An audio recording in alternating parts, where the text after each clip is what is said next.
Storytime with Fergie and friends.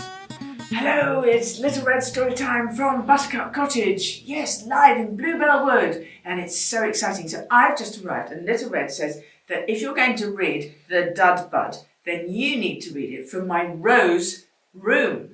So we're going to go live to the Rose room within Buttercup Cottage. Do you want to come there too?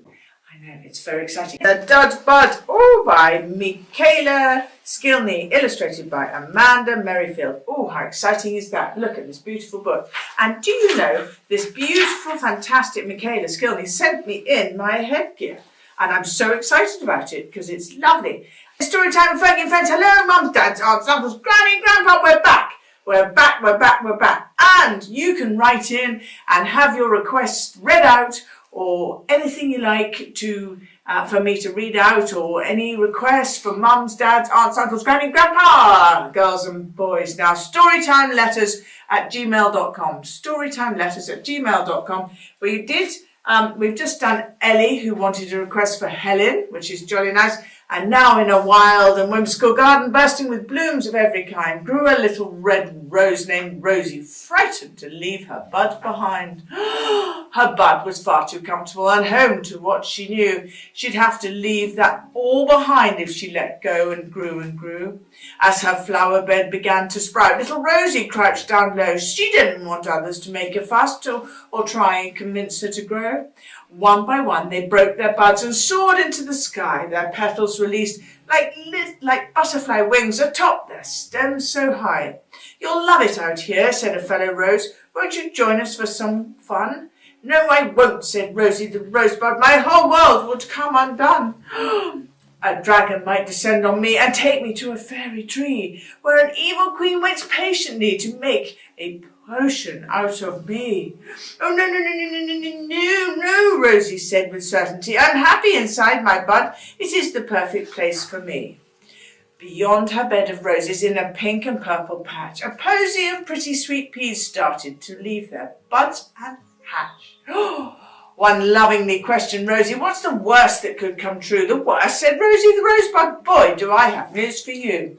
I could fall into a cup of tea and find myself swept out at sea on a stinky sailboat made of brie. Ooh, pooh, being steered by a giant pirate pea.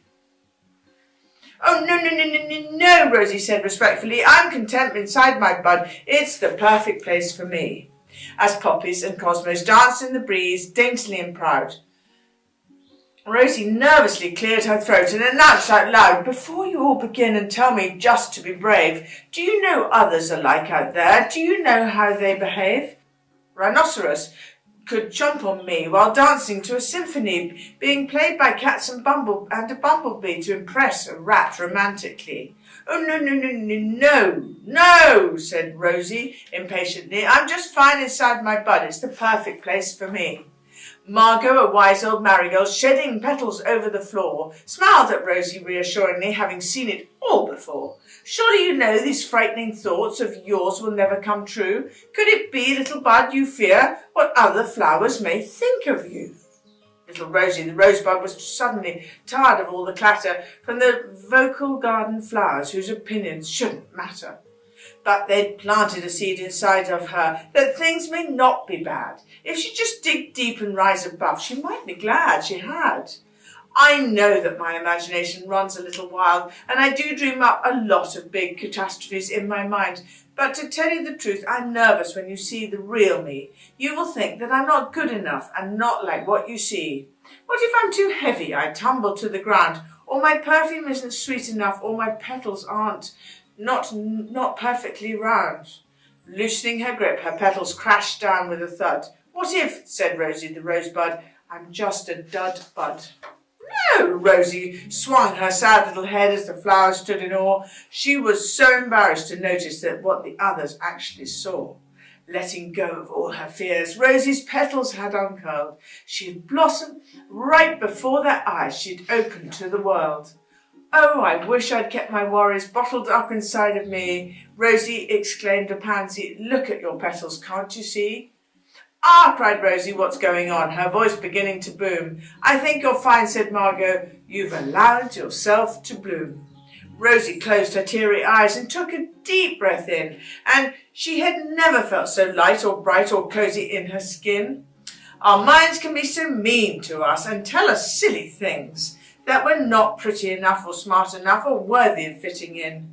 But I'm enough just as I am, she confidently said. I just need to stop imagining the worst inside my head. Yes, you do. With newfound strength and happiness that filled her floral heart, Rosie's only regret in letting go was not doing so from the start. Because every time you face a fear or tackle something new, you will learn, like little Rosie did, your biggest hurdle is you.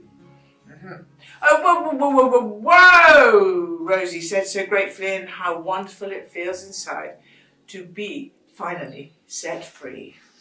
The end. Well, what a lovely, lovely story. Well done, you.